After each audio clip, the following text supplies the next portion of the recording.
Welcome to another gorgeous day and another dose of Did You Know? And with me today is one of my closest friends. Like, she's the chick that we would travel around and get to all sorts of kind of trouble back in the day. Miss Angela, how are you today?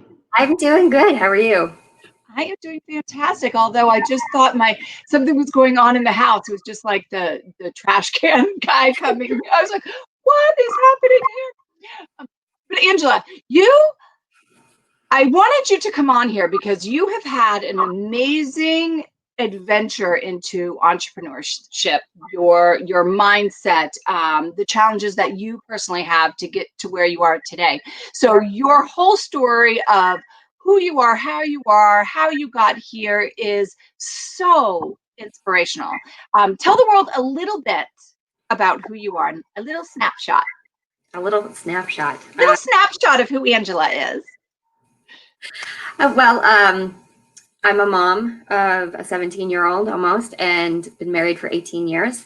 I started my business, Workout Buddy for Life Fitness, a couple years ago, and with Corona, we've just pivoted and are going the virtual route. So I coach people to find their inner strength through their outer strength, and it just lights me up. It's what I'm supposed to be doing. It is like, so when we met, gosh, it was a few years ago, and you were quiet. Like when we would go out, you were the one that wouldn't say anything, and all of a sudden you say something wicked snarky, and we'd be like, Yeah, she's a little spitfire over there. along with my little travel kit for whatever everybody needs. Oh yeah, yeah. You need anything on the road, Angela has it.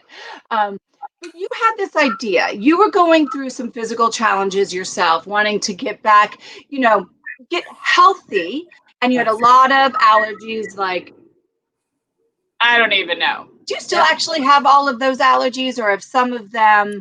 They have tamed down quite a bit. So I've had trouble for years and years and years trying to lose weight, trying to get healthy. I was actually doing allergy shots monthly after I'd done the weekly, and then however they did it.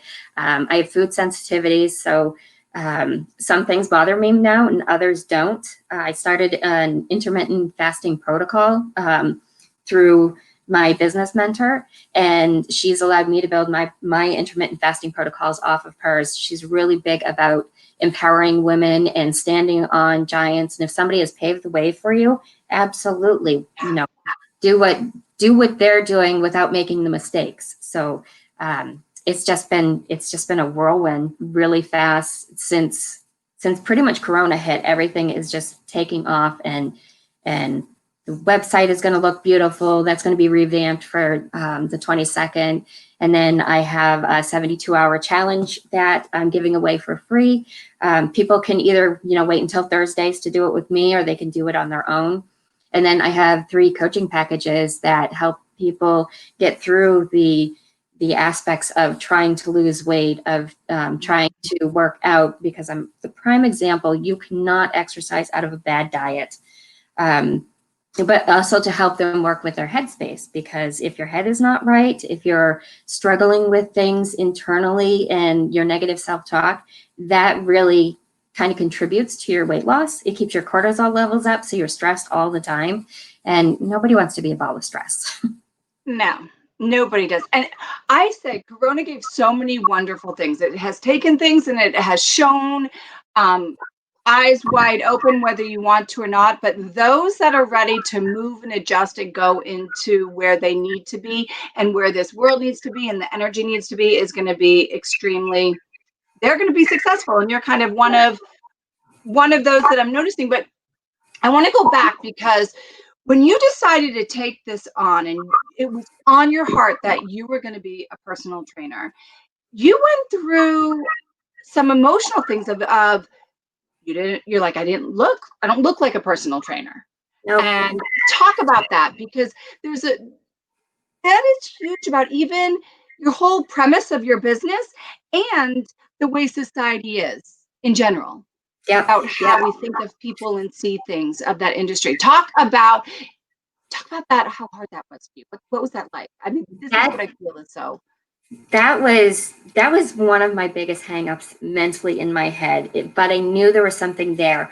I was over 200 pounds. I was wearing size 16, 18 clothes. But I had started working out with who's now my best friend, Stacy, and she just kind of got what I was trying to teach her because she needed a workout buddy, and I was going through my certification, and I needed somebody to practice on, and so I had our trainer that we were sharing connect us, and she's let me know that the way that I went through my stuff showed her that she was able to go through her stuff. So, over 200 pounds, being a personal trainer, I'm not the tiny, I'm still not tiny. I have lost quite a bit of weight, but I'm not the tiny thing that you would expect to see in a gym, which gives me, I think, the advantage of I've been through what you're going through, or I still am going through what you're going through. My weight loss journey isn't over. I still have goals that I want to attain. I have a program that's working for me. I'm sticking to it, and I want to be able to share that with people because I know how hard it is in your head to, how can I be a personal trainer if I'm fat is really what it boiled down to. And then I added into nutrition coaching and behavior coaching because I'm thinking that all three of those things go together. And then it kind of was like reverse psychology. It was working on me while it was working on when I was working out with Stacy. And it was just an aha moment that there's got to be other people that don't want to work with the tiny personal trainer, because all we think of in our heads is we put these stories in our head that when we walk into the gym, people are saying, oh, she's finally here, or good for her, she's here. Or that there's a lot of people that feel like they have to lose weight to go to a gym, which is mind-boggling to me, because that's where you're supposed to be able to go to exercise, to burn the calories, to help you lose weight. So But it's that mental. It's what society has trained us from, yeah, social media to TV, and majority of, especially women, as we get older, our bodies change, our hormones change.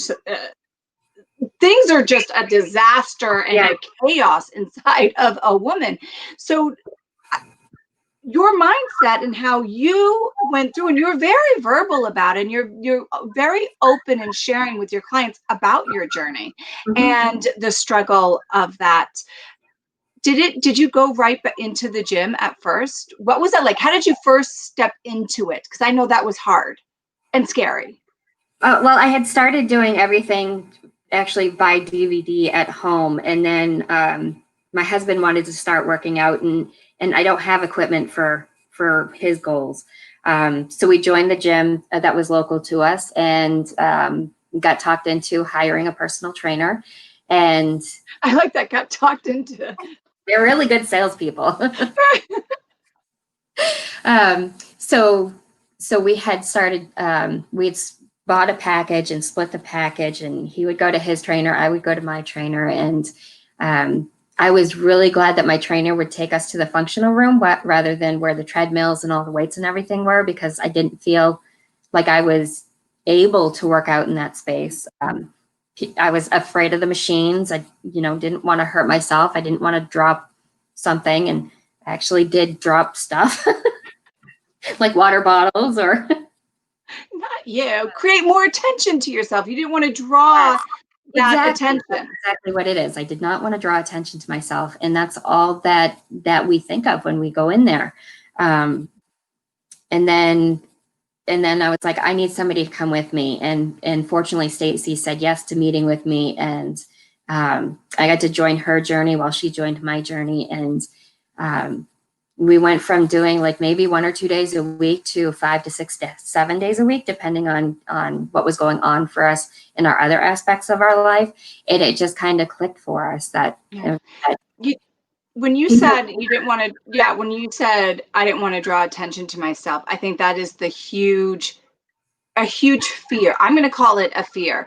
No matter, for so many people, even when you don't think that they should have that concept. So, right. So after my accent. I didn't want to go into the gym because from what I used to do to what I could do was like, I was like an 80-year-old woman, an 80-year-old crippled woman, not even a healthy 80-year-old woman. And I was like, oh my gosh, this is so embarrassing, and there, you hit it right there. I didn't Yeah. want people to look at me and I didn't want people to judge me because I was insecure in my own body. Uh, Hashtag no one really cares and no one's paying attention. Yeah, But you don't think exactly. of it at that time. Well, you're going through it. Wait, what? I said you don't think in the moment when you're going through it. You're all you can think of is that people are looking at me and judging. You're not Right. thinking that You have to nobody train cares. No yourself. one's paying attention to you. Yeah, you have to train your mind just as much as you train your body, that, they're really not there to judge you or to criticize you. They're actually cheering you on. It was just, for some people, it's just really hard when somebody comes to the gym and they come up to you and, I've been watching you work out and you're doing such a great job and keep going, kind of thing. And that can be taken two ways. So that can be taken as somebody seeing pity on you, or that can be taken as somebody giving you a cheerleading moment. And it really depends on where you are in your headspace to be able to accept it as a compliment or not. Yeah, that's so true. Where we are in our mind will be exactly how we receive what is being told. So you get there, you're on this journey. And this is one of the things I told Angela when we were off camera before we started. What I loved about her was she knew her balances. She knew what would work. And I say this like it might not have come to you right away, but you worked through it.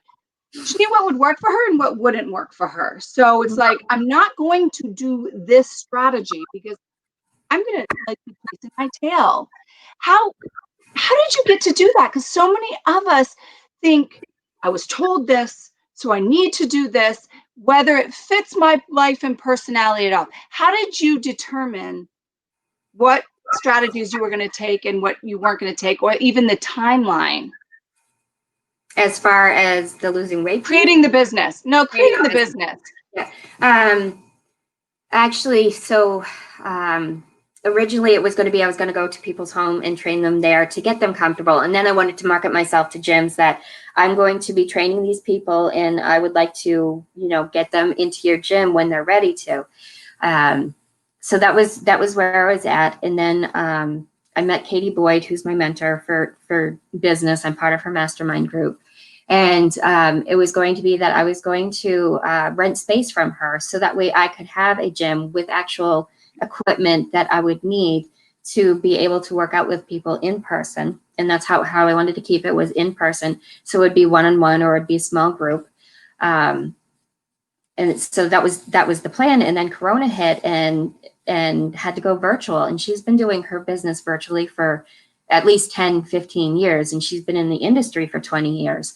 And she had something that just resonated with me that I knew that I could tweak to what I wanted my ideal clients to have. And fortunately, it just kind of took off. It was just one day, yeah, this is what I'm going to do. And then the next day things were just moving. And it was a little hard for me in the beginning to actually put the financial investment into it, but I am so glad that I did, because I have this great online brand marketer and she is just making me look like a genius, which is amazing. She has a client for life. Yeah. She brought in the guy who's going to help with our website. And it was just kind of being able to trust the process, but also being able to ask for help, because I don't like to ask for help. And when I do ask for help, I want it right now. When I don't get it right now, I'll just do it myself. And that's what I was trying to do. I was trying to do everything myself. And I don't know the back end of the computer stuff and the internet and the, integrating all of these aspects together. So it was fortunate that I was able to find someone through the mastermind group that could do this for me. Well, when you have a full circle, and this goes with your weight loss goals, it goes with your eating goals, it goes with your relationship goals, your career, they're all intertwined. And we can't, and we're not supposed to fulfill all of those needs on our Right. own. supposed to be open to the world and to people. And when that happens, when we can allow ourselves to do that, which is a little humbling, it Mhm. takes a little bit of a pride because you're like, I can do this. I want this. I know how to do it.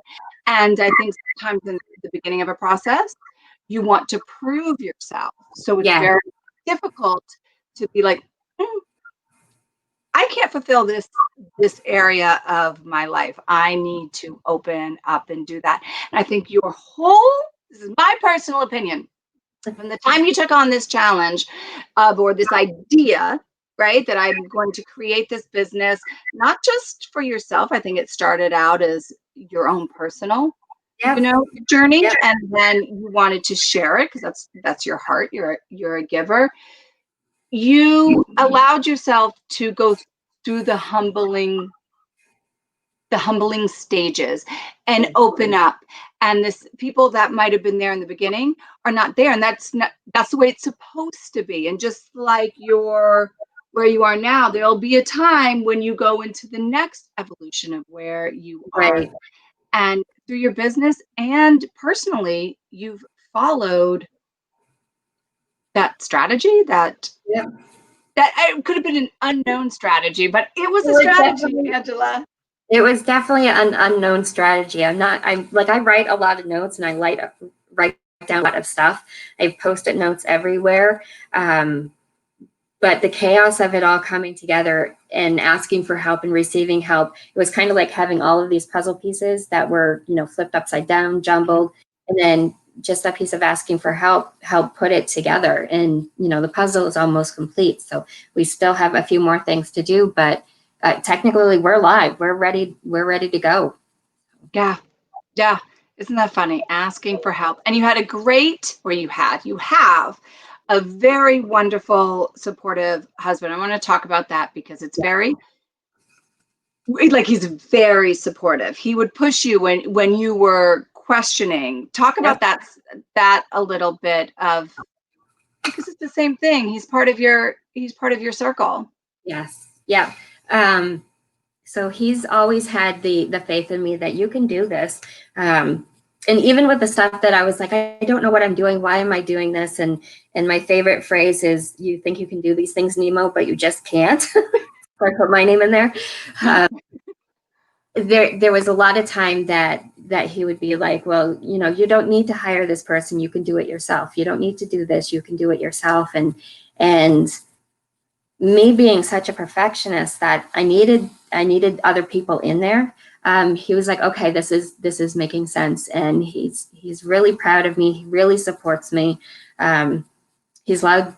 He's not allowed because we don't. It's not an allow permission kind of thing, but he's been okay with me investing our money into this business and getting it back on the back end. And the that piece right there is usually what my hang up is I don't like to spend the money unless I know I'm going to get the quality. And now that I know that I'm getting the quality, the money is it's just gonna get paid back, Right. hopefully sooner rather than later. Right. But yeah, he actually wants to start trying one of my programs so he can lose a little bit of weight. And my daughter is wicked supportive, and she tells me all the time that she's proud of me.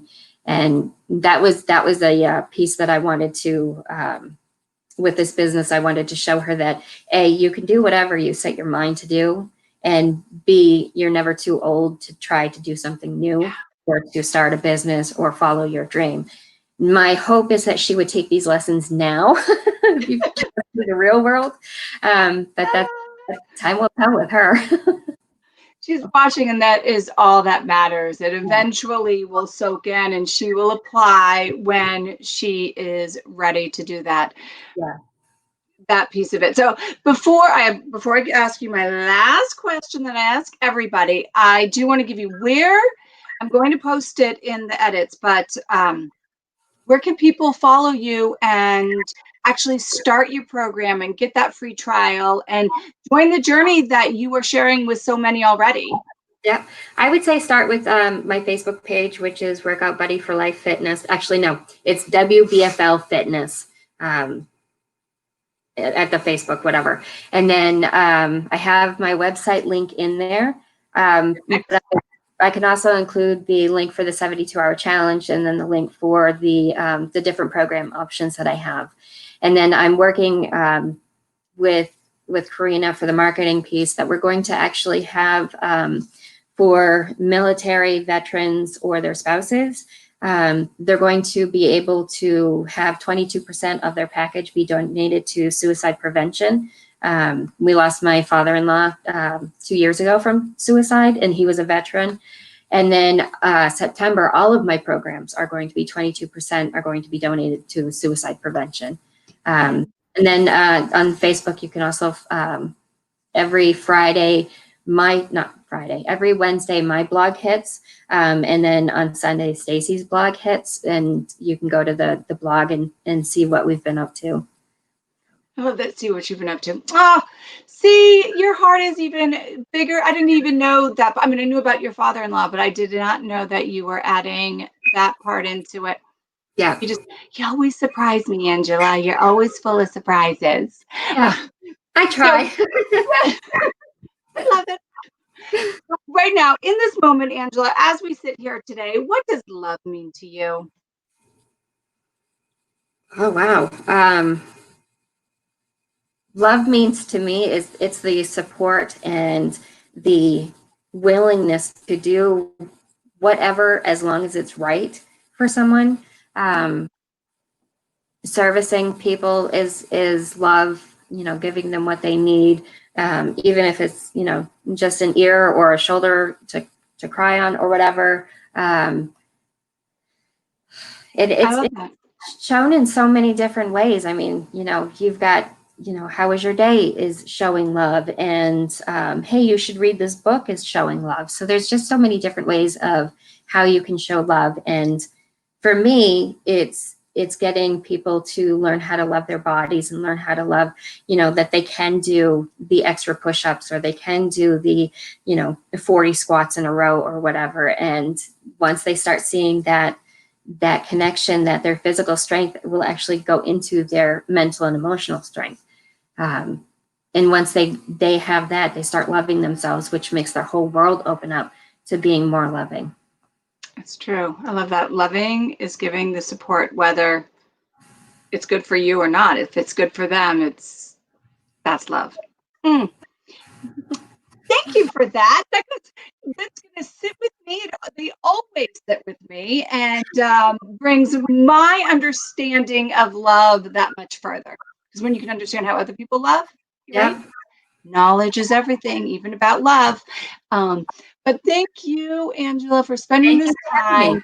You are, of course, I had to. I love you to pieces. You're unique and intriguing and inspirational. So you fit the criteria in a little package. And to everybody else out there, as always, love hard, love pure, and love proactive. Until next time.